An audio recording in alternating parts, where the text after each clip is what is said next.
அன்புக்குரிய மாணவ செல்வங்கள் அனைவருக்கும் இனிதான வணக்கங்கள். இந்த காணொளியிலே தரம் 4 மாணவர்களுக்காக வடக்கு மாகாண கல்வி திணைக்களத்தினாலே நடாத்தப்பட்ட முன்னோடி பரீட்சையினுடைய பகுதி 1 22வது வினாவிலிருந்து 40வது வினா வரையிலான வினாக்களுக்கான விடைகளும் அதற்கான விளக்கங்களையும் வழங்க இருக்கின்றேன். 22வது வினா, வினாக்குறி இடப்பட்ட இடத்தில் வர வேண்டிய எண் யாது? எண்கோளத்தினை நன்றாக கவனித்துக் கொள்ளுங்கள். செவ்வக வடிவிலான ஒரு உருவ அமைப்பினை பயன்படுத்தி அதற்குள் இலக்கங்கள் எழுதப்பட்டு ஒரு எண்கோளம் அமைக்கப்பட்டிருக்கின்றது. முதலாவது வடிவத்தை நன்றாக கவனித்துக் கொள்ளுங்கள். முதலாவது வரிசையிலே இருக்கக்கூடிய 2 செவ்வகங்களுக்குள்ளும் 1, 3 ஆகிய இலக்கங்கள் காணப்படுகின்றது. அதற்கு மேலே 19 காணப்படுகின்றது. அடுத்ததாக 1, 2 ஆகிய இலக்கங்கள் காணப்படுகின்றன. அதற்கு மேலே 14 காணப்படுகின்றது. அடுத்து 2, 3 ஆகிய இலக்கங்கள் காணப்படுகின்றன. அதற்கு மேலே இருக்கக்கூடிய செவ்வகத்திற்குள் வரவேண்டிய எண்ணைத்தான் நாங்கள் காண வேண்டும். இந்த அமைப்பினை நன்றாக கவனித்துக் கொள்ளுங்கள். எவ்வாறாக இந்த எண்கோளம் அமைக்கப்பட்டுள்ளது என்று சொன்னால், கீழ் வரிசையிலே தரப்படக்கூடிய இலக்கங்களை அதே இலக்கங்களாலே மீண்டும் பெருக்கி கிடைக்கக்கூடிய பெருமானங்களை சேர்த்து மேலே போடப்பட்டிருக்கின்றது. உதாரணமாக முதலாவது எண்கோளத்திலே 1, 3 காணப்படுகின்றன. 1 1 பெருக்கினால் 1 கிடைக்கும். 3 3 பெருக்கின்ற போது 9 கிடைக்கும். இந்த 2 இலக்கங்களையும் சேர்த்து மேலே போடப்பட்டிருக்கின்றது. அதே அமைப்பிலே நாங்கள் இரண்டாவது எண்கோளத்தை பார்த்தோமாக இருந்தால் 1 1 பெருக்குகின்ற போது 1 கிடைக்கும். 2 2 பெருக்குகின்ற போது 4 கிடைக்கும். 2 இலக்கங்களை சேர்க்கின்ற போது 14. அந்த 2 பெருமானங்களையும் 1 10 சேர்த்து போட்டிருக்கின்றார்கள். ஆகவே அடுத்த நாங்கள் காண வேண்டிய அமைப்பினை பார்க்கின்ற போது 2 2 பெருக்க வேண்டும், 3 3 பெருக்க வேண்டும். அவ்வாறாக பெருக்கின்ற போது 2 2 பெருக்கின்ற போது 4, 3 3 பெருக்கின்ற போது 9 கிடைக்கும்.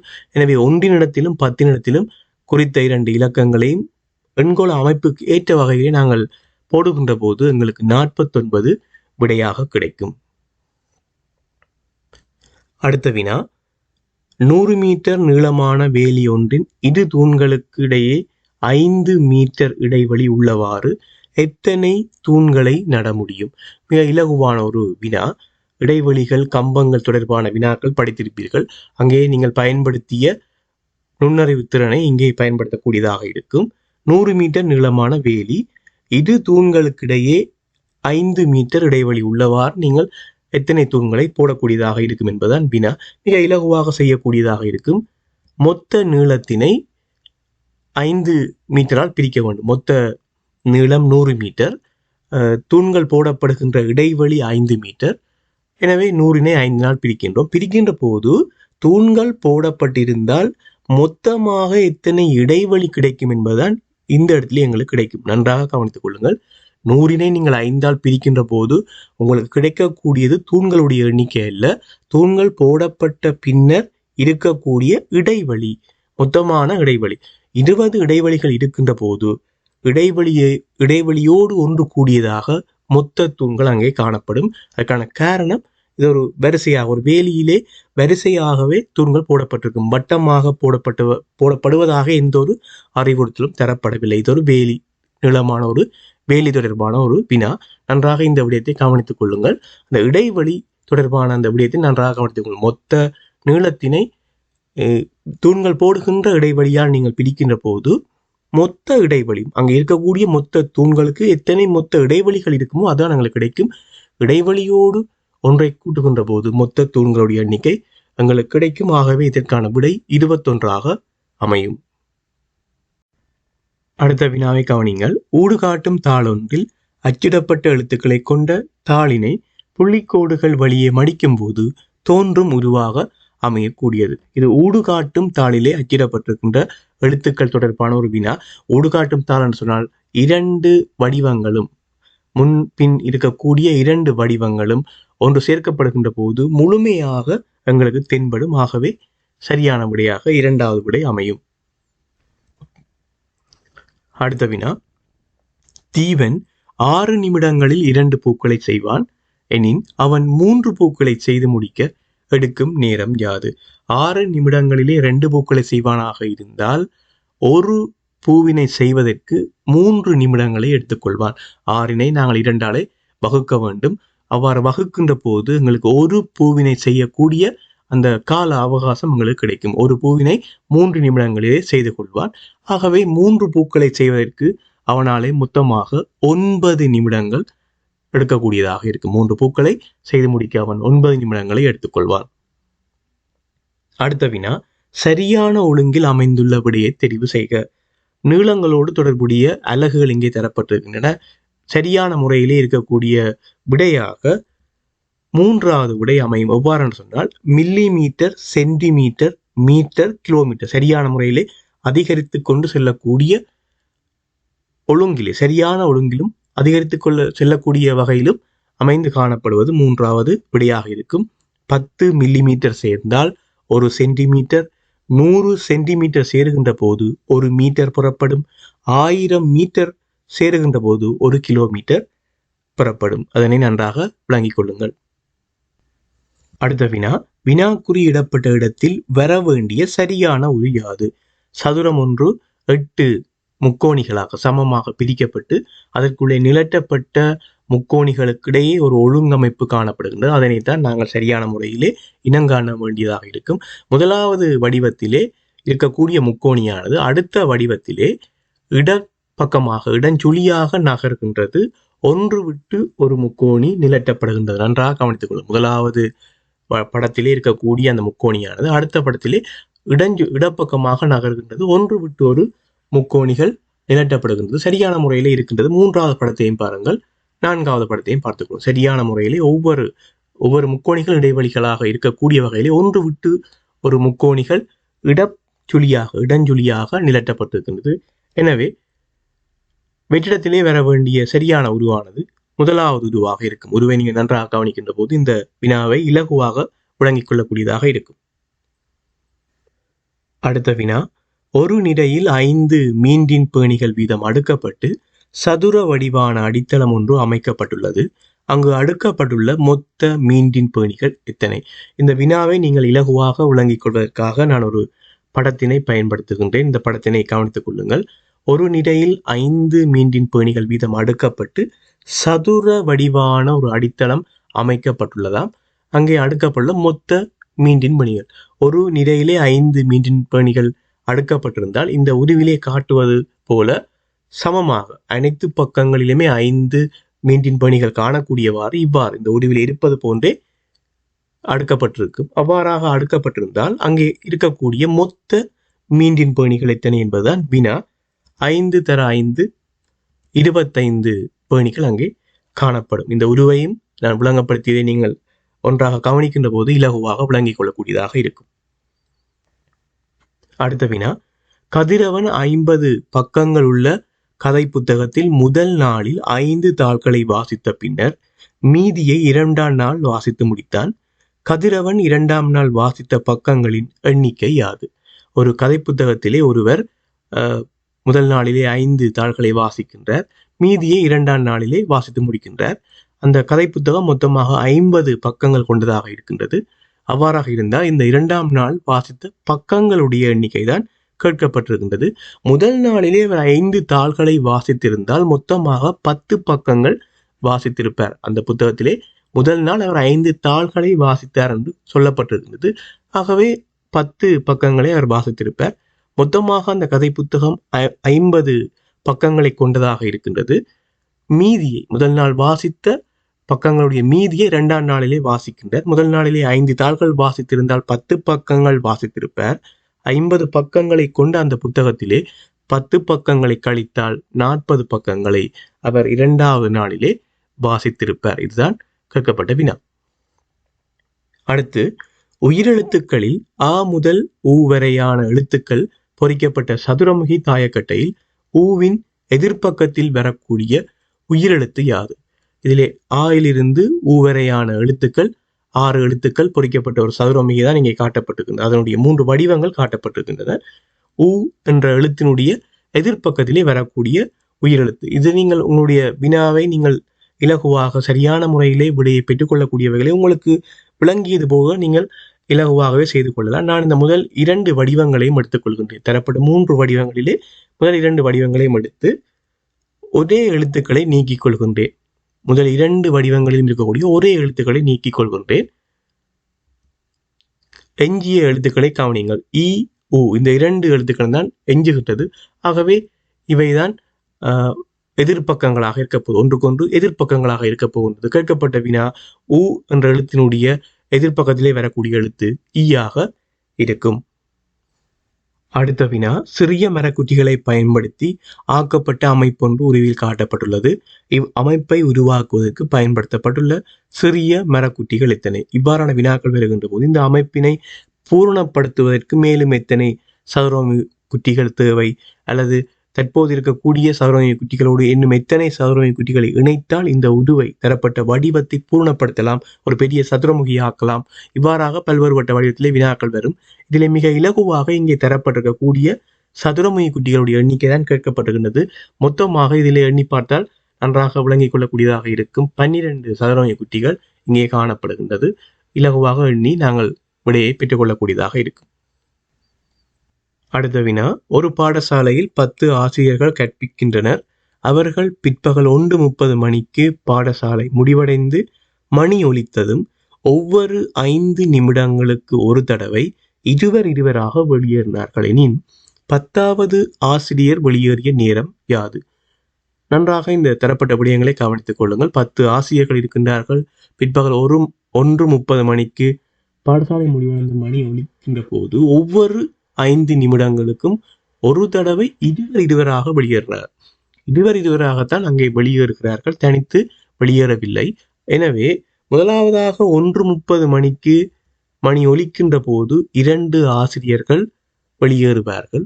அதன் பின்னர் 1:35 அடுத்து 2 ஆசிரியர்கள், 1:40 அடுத்து 2 ஆசிரியர்கள், 1:45 அடுத்து 2 ஆசிரியர்கள், இறுதியாக இருக்கக்கூடிய 2 ஆசிரியர்களும் 1:50 பிற்பகல் 1:50 மணி ஒலித்ததும் வெளியேறுவார்கள். ஆகவே கேட்கப்பட்ட விடயம் 10வது ஆசிரியர் வெளியேறிய நேரம் என்றால் 10வது ஆசிரியர் தனித்து வெளியேறியிருக்க மாட்டார். 9வதும் 10வது ஆசிரியர்கள் இணைந்து வெளியேறியிருப்பார்கள். ஆகவே மிக சரியான விடை பிற்பகல் 1:50. அடுத்த வினா, கீதனிடம் ₹10, ₹5, ₹2 ஆகிய நாணய குட்டிகள் 5 மாத்திரம் உள்ளன. அவனிடம் உள்ள பணத்தின் மொத்த பெறுமதி ₹29 எனின் அவனிடம் உள்ள ₹5 குட்டிகள் எத்தனை? அந்த ₹5 குட்டிகளுடைய எண்ணிக்கை யாது என்பதுதான் வினா. அந்த நபரிடம் இருக்கக்கூடிய நாணய குட்டிகள் 3 வகையாக இருக்கின்றன. ஒன்று ₹10, இன்னொன்று ₹5 குட்டி, இன்னொன்று ₹2 குட்டிகள். மொத்தமாக அவற்றினுடைய பெறுமதி தான் இங்கே தரப்பட்டிருக்கின்றது ₹29. இந்த வினாவை நாங்கள் விடையில் இருந்து எடுத்து பார்க்கின்ற போது, விடையிலிருந்து செய்முறையை பார்த்தால் எங்களுக்கு இலகுவாக விரைவாக விடையை பெற்றுக் கொள்ளக்கூடியதாக இருக்கும். அவரிடம் இருக்கக்கூடிய ₹5 நாணய குட்டிகளுடைய எண்ணிக்கை கேட்கப்பட்டிருக்கின்றது. முதலாவது விடை 2 தரப்பட்டிருக்கின்றது. 2 ₹5 குட்டிகள் அவரிடம் இருந்தால் அவற்றுடைய மொத்த பெறுமதி ₹10 இருக்கும். நன்றாக கவனித்துக் கொள்ளுங்கள். 2 ₹5 குட்டிகள் அவரிடம் இருந்தால் அதனுடைய மொத்த பெறுமதி ₹10. ஏற்கனவே அவரிடம் இருக்கக்கூடிய நாணய குட்டிகளுடைய மொத்த பெறுமதி ₹29. 29 நான் ₹10 கழிக்கின்றேன். ₹19 எனக்கு கிடைக்கும்.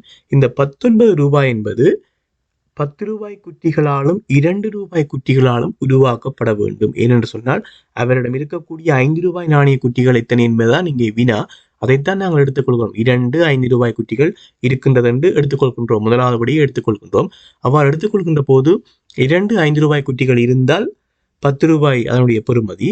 மொத்த பெறுமதி 29 ₹10 கழிக்கின்ற போது கிடைக்கின்ற 19 என்பது ஏனைய 2 குட்டிகள், அதாவது ₹10, ₹2 இந்த 2 குட்டிகளுடைய எண்ணிக்கையின் பெறுமதியாலே உருவாக்கப்பட வேண்டும். அவ்வாறாக பார்க்கின்ற போது ₹19 ஒரே ஒரு ₹10 குட்டி தான் இருக்கலாம். மீதமாக இருக்கின்ற ₹9 ₹2 குட்டிகள் இணைந்து உருவாக்க முடியாது. ₹2 இணைந்து உருவாக்க முடியாது. ஆகவே முதலாவது விடை தவறு. இரண்டாவது விடையை எடுத்துக்கொள்வோம். ஒரு குட்டி ₹5 குட்டி ஒன்றுதான் அவரிடம் இருக்கின்றது எடுத்துக்கொண்டால் அதனுடைய பெறுமதி 5. மொத்த பெறுமதியில் இருந்து இதனை கழிப்போம். 29 5 கழிக்கின்ற போது 24 ரூபாய் கிடைக்கின்றது. இந்த 24 ஏனைய 2 குட்டிகளும் 10 ரூபாய் குட்டிகளும் 2 ரூபாய் குட்டிகளும் இணைந்து உருவாக்குமா என்று நாங்கள் பார்க்க வேண்டும். ஆம், உருவாக்கும். 2 வழிகளிலே உருவாக்கும். எவ்வாறு சொன்னால், அவரிடம் 2 10 ரூபாய் குட்டிகளும் 2 ரூபாய் குட்டிகளும் இருந்தால் 24 ரூபாயை உருவாக்கலாம். அல்லது அவரிடம் ஒரு 10 ரூபாய் குட்டியும் 7 2 ரூபாய் குட்டிகளும் இருந்தாலும் 24 ரூபாயை உருவாக்கும். ஆகவே அவரிடம் இருக்கக்கூடிய 5 ரூபாய் குட்டிகளுடைய எண்ணிக்கை 1ஆகத்தான் இருக்கும். நீங்க 3வது விடையும் எடுத்து பார்க்கலாம். இலகுவாக 4 5 ரூபாய் குட்டிகள் அவரிடம் இருந்தால் அதனுடைய பெறுமதியே மொத்தம் 20 ஆகிவிடும். ஏனைய மீதமாக இருக்கக்கூடிய அந்த 9 ரூபாயை 10 ரூபாயும் 2 ரூபாய் குட்டிகளும் இணைந்து உருவாக்கவே முடியாது. என்று சொன்னால் அதற்குள் 10 ரூபாய் உள்ளடங்காது. ஆகவே மிகச்சரியான விடை 2வது விடை. அடுத்த வினா, ஒரு வெற்று பாத்திரத்தின் நிறை 1 கிலோகிராம் ஆகும். அப்பாத்திரத்தின் அரைவாசிக்கு சீனியை இட்டதும் அதன் நிறை 1 கிலோகிராம் 500 கிராமாக இருந்தது. அதனை முற்றாக சீனினை இட்டு நிரப்பிய பின் பாத்திரத்தின் நிறையாக இருக்கக்கூடியது. நன்றாக இந்த வினாவை கவனித்துக் கொள்ளுங்கள். ஒரு வெற்று பாத்திரத்தினுடைய நிறை தரப்பட்டிருக்கின்றது 1 கிலோகிராம் என்று. அதற்குள் அரைவாசி, சரியாக அரைவாசிக்கு சீனியை இட்டு நிரப்பியதும் 1 கிலோகிராம் 500 கிராமாக அந்த பாத்திரத்தினுடைய நிறை இருக்கின்றது. எனவே உங்களுக்கு ஒரு விடயம் விளங்க வேண்டும். அந்த பாத்திரத்தினுடைய அரைவாசி அளவானது, சீனி இடப்பட்ட அந்த அரைவாசி அளவானது 500 கிராம் அளவை கொண்டிருக்கின்றது என்பது எங்களுக்கு தெளிவாகின்றது. முழுமையாக நிரப்புகின்ற போது அந்த பாத்திரத்தினுடைய நிறையாக எவ்வளவு இருக்கும் என்பதுதான் வினா. ஏற்கனவே பாத்திரத்தினுடைய நிறை தனித்து பாத்திரத்தினுடைய நிறை 1 கிலோகிராம், பாத்திரத்தினுடைய அரைவாசிக்குள் சீனி இடப்பட்டதும் 1 கிலோகிராம் 500 கிராம் ஆகின்றது. அதாவது 500 கிராம் அதிகரிக்கின்றது. முழுமையாக இருக்கின்ற போது, முழுமையாக சீனி இடப்படும் போது 1 கிலோகிராம் மேலதிகமாக இருக்கும். ஏற்கனவே பாத்திரத்தினுடைய தனித்து நிறை 1 கிலோகிராம், 2 முனைகின்ற போது 2 கிலோகிராமாக இருக்கும். அடுத்து, சாருஜன் வீட்டிலிருந்து வடக்கு திசை நோக்கி 30 மீட்டர் சென்று அங்கிருந்து கிழக்கு திசை நோக்கி 30 மீட்டர் சென்று தனது இடதுகை பக்கத்திற்கு திரும்பி 30 மீட்டர் சென்று பாடசாலையை அடைந்தானெனின் அவன் பயணம் செய்த பாதையை காட்டும் சரியான ஒரு தரப்பட்ட விடயங்களுக்கு ஏற்ப, திசைகளுக்கு ஏற்ப, தூரங்களுக்கு ஏற்ப சரியான முறையிலே படத்தினை நாங்கள் குறித்து பார்க்கின்ற போது 2வது விடை மிக பொருத்தமானதாக இருக்கும். அதனுடைய பாதையினுடைய அளவுகள் சரியாக இருக்க வேண்டும். அதே நேரம் திசைகள் சரியாக இருக்க வேண்டும். எல்லா பாதைகளுக்கும் அவர் சென்ற தூரம் 30 மீட்டராக இருக்கின்றது. எனவே அன்னளவாக நாங்கள் படத்தினை தெரிவு செய்கின்ற போது பாதையினுடைய அளவுகளும் அன்னளவாக 3 பாதைகளுமே சமனாக இருக்க வேண்டும். திசைகள் சரியான முறையில் இருக்க வேண்டும். வலதுகை பக்கம் இடதுகை பக்கம் என்கின்ற விடயங்களை நாங்கள் கவனித்துக் கொள்ள வேண்டும். குறித்த தரவுகளை சரியாக காட்டக்கூடிய உருப்படமாக 2வது படம் அமையும். அடுத்ததாக, நிமலன் மாலை வேளை பாடசாலையில் இருந்து வீட்டுக்கு சென்ற போது அவனது நிழல் அவனது வலதுகை பக்கம் விழுந்தது எனின் நிமலன் பயணித்த திசையாக அமைவது. மாலை வேளையிலே பயணங்களை மேற்கொள்கின்ற போது நிழல் தொடர்பான வினாவிற்கு மிக இலகுவான ஒரு வழியை நாங்கள் பின்பற்றக்கூடியதாக இருக்கும். வட்ட முகம் இந்த பிள்ளைக்கு, இந்த சொற்களை ஞாபகத்திலே வைத்துக் கொள்ளுங்கள். வட்ட முகம் இந்த பிள்ளைக்கு. இதிலே இருக்கக்கூடிய ஒவ்வொரு சொற்களுடைய முதலாவது எழுத்துக்களை எடுத்து நிழல் விழுகின்ற பக்கங்களை போட்டுக்கொள்ளுங்கள். வட்ட என்கின்ற சொல்லில் இருந்து வ என்கின்ற எழுத்தை எடுத்துக்கொண்டால் வலப்பக்கம், முகம் என்கின்ற சொல்லிலே இருந்து மூ என்கின்ற எழுத்தை எடுத்துக்கொண்டால் முன்பக்கம். இவ்வாறாக இடப்பக்கம் பின்பக்கம் என்கின்ற வகையிலே 4 பக்கங்களையும் போட்டுக்கொள்வோம். இப்போது அவனுடைய நிழல் எங்கே விழுகின்றது? மாலை வேளையிலே அவன் பயணிக்கின்ற போது வலதுகை பக்கமாக விழுகின்றது. ஆகவே வடக்கு கிழக்கு தெற்கு மேற்கு என்கின்ற ஒழுங்கிலே திசைகளையும் போட்டுக்கொள்வோம். வலப்பக்கத்திற்கு நேராக எந்த திசை காணப்படுகின்றதோ அந்த திசையை நோக்கி அவன் பயணிப்பான். எனவே நிமலன் பயணித்த திசையாக அமைவது வடக்கு திசையாக இருக்கும். இது மிக இலகுவான ஒரு விடயம். நீங்கள் திசை தொடர்பான வினாக்களை செய்கின்ற போது பின்பற்றக்கூடியதாக இருக்கும். காலை வேளைக்கு இந்த சொற்கள் மாற்றப்பட வேண்டியதாக இருக்கும். ஏற்கனவே பதிவு நான் வழங்கி இருக்கின்றேன். நிழல் தொடர்பான விடயங்களை ஏற்கனவே பகிர்ந்திருக்கின்றேன். முழுமையாக நான் பகிர்ந்திருக்கின்றேன். அந்த விடயங்களை நீங்கள் பார்க்கலாம். இதிலே மாலை வேளையிலே குறித்த நபர் செல்லுகின்ற போது, பயணிக்கின்ற போது நிழல் அவருக்கு வலப்பக்கம் விழுந்திருந்தால் அவர் வடக்கு நோக்கி பயணிக்கிறார். நிழல் அவருக்கு முன்பக்கம் விழுந்திருந்தால் அவர் கிழக்கு நோக்கி பயணிக்கிறார். நிழல் அவருக்கு இடப்பக்கமாக விழுந்திருந்தால் தெற்கு நோக்கி பயணிக்கிறார். நிழல் பின்பக்கமாக விழுந்திருந்தால் மேற்கு நோக்கி பயணிக்கிறார். இதுதான் இதற்கான விளக்கம். இதனை நன்றாக நினைவில் வைத்துக் கொள்ளுங்கள், உங்களுக்கு மிகவும் பயனுள்ளதாக இருக்கும். அடுத்த வினா, ஒரு வகுப்பில் உள்ள மாணவர்களுடைய எண்ணிக்கை உருவில் காட்டப்பட்டுள்ளது. ஆண் பிள்ளைகளின் எண்ணிக்கை 30 எனின் வகுப்பில் உள்ள பெண் பிள்ளைகளின் எண்ணிக்கை யாது? முழுமையாக ஒரு சதுர வடிவம் தரப்பட்டிருக்கின்றது. அந்த வடிவத்திலே கால்வாசி பகுதி பெண்களாக காணப்படுகின்றது. ஆண் பிள்ளைகளுடைய எண்ணிக்கை 30 என தரப்பட்டிருக்கின்றது. முக்கால்வாசி பகுதி 30 என்று சொன்னால் கால்வாசி பகுதி 10 இருக்கும். இங்கே கேட்கப்பட்ட விடயம் பெண் பிள்ளைகளுடைய எண்ணிக்கை. ஆகவே பெண் பிள்ளைகளுடைய எண்ணிக்கை 10 காணப்படும். அடுத்த வினா, தரம் 4 கல்வி கற்கும் 3 பிள்ளைகளின் பிறந்த தினங்கள் வருமாறு. ஆதிரன் 2014 6ஆம் மாதம் 29ஆம் தேதி, ஆரணன் 2014 12ஆம் மாதம் 28ஆம் தேதி, பிரணவன் 2013ஆம் ஆண்டு 3ஆம் மாதம் 11ஆம் தேதி. இதன்படி வயது கூடியவர்களில் இருந்து வயது குறைந்தவர்கள் வரை ஒழுங்குமுறையிலே காட்டும் விடை. இதிலே ஒருவருடைய ஆண்டு 2013 ஏனைய 2 மாணவர்களுடைய ஆண்டும் 2014 இருக்கின்றது. எனவே உங்களுக்கு தெரியும், இந்த 3 பேரிலே 2013 பிறந்தவர் தான் வயது கூடியவராக இருப்பார். முதலிலே பிறந்தவர் கூடுதலான வயதாக இருக்கும். ஆகவே பிரணவன் முதலாவது விடையாக அமைய வேண்டும். அடுத்ததாக ஏனைய 2 பிள்ளைகளுடைய ஆண்டுகளும் 2014 இருந்தால் அடுத்து நீங்கள் பார்க்க வேண்டியது மாதங்களை பார்க்க வேண்டும். ஒருவர் 6ஆம் மாதத்திலே பிறந்திருக்கிறார், ஒருவர் 12ஆம் மாதத்திலே பிறந்திருக்கிறார். எனவே 12ஆம் மாதத்திலே பிறந்தவர் ஆரணன், 6ஆம் மாதத்திலே பிறந்தவர் ஆதிரன்.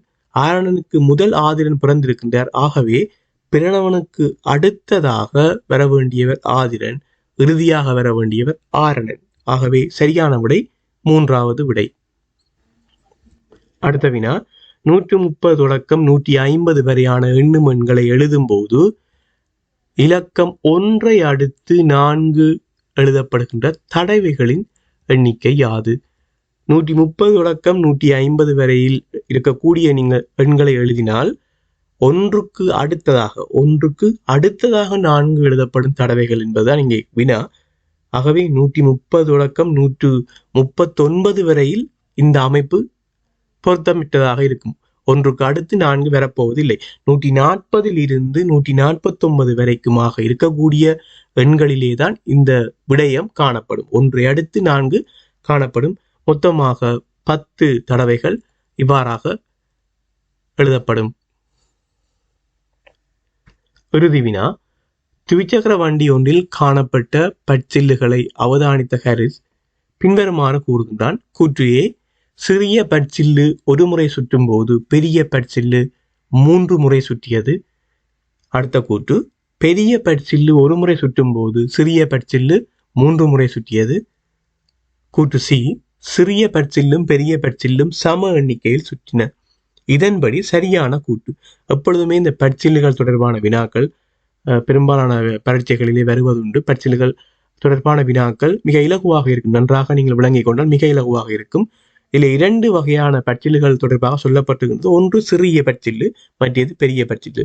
ஒரு விடயம் உங்களுக்கு தெளிவாக வழங்க வேண்டும். சிறிய பற்சில்லு பெரிய பற்சில்லு அளவுகளில் வேறுபடுகின்ற போது நிச்சயமாக 2ம் சம எண்ணிக்கையிலே சுற்றி கொள்ள முடியாது. சிறிய பற்சில்லு ஒரு தடவை சுற்றுகின்ற போது பெரிய பற்சில்லும் ஒரு தடவை சுற்றாது. அதனை நாங்கள் நினைவிலே கொள்ள வேண்டும். சம எண்ணிக்கையிலே சுற்றி கொள்ளாது.